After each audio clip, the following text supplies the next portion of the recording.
I was on my regular early morning bike ride about 17 years ago when my life changed in an instant. A few surgeries and many months later, with a few spare parts in my neck, I had lots of rehab ahead of me and plenty of time to think about what's next. I'm Austin Buettner. This is my LA story. My mom taught in the same public schools I attended. My dad came to this country as a child, served in the Air Force, and worked in the factory floor. I always worked, helping pay for college. I built a successful business with employees and clients around the world, but 17 years ago, that accident changed everything. I decided to take a different path. I was asked to serve as first deputy mayor focused on job creation. One small example, we cut in half the time needed to get a restaurant open. Sounds easy, right? Wrong. Change in government is never easy, but it starts by asking the right questions. So I started asking teachers, why are kids falling behind? I learned 1 in 5 children needed glasses to read, but kids in low-income communities didn't have them. So I decided to do something about it. More than 2 million kids in the U.S. do not have the glasses they need to see. And Vision to Learn's founder, Austin Buettner, is on a mission to change that. We put eye doctors in mobile clinics and sent them to schools to provide free eye exams and glasses. More than 600,000 kids across the country and 200,000 in Los Angeles now have the glasses they need to succeed in school and in life. The way those kids' faces light up when they put on glasses and they're like, wow, I could see way better than I did before. A few years ago, I was asked to lead LA's schools during some tough times. Again, I focused on our kids. If they struggle with reading, they'll fall behind.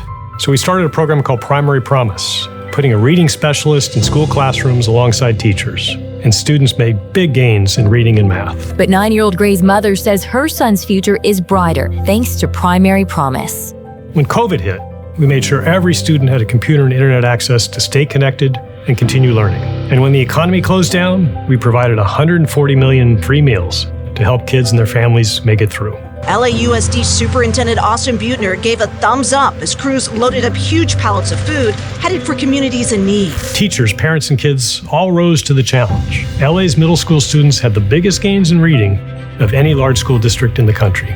Later, when I learned most schools didn't have a full-time arts or music program, I thought, wait, this is Los Angeles. You gotta be kidding me.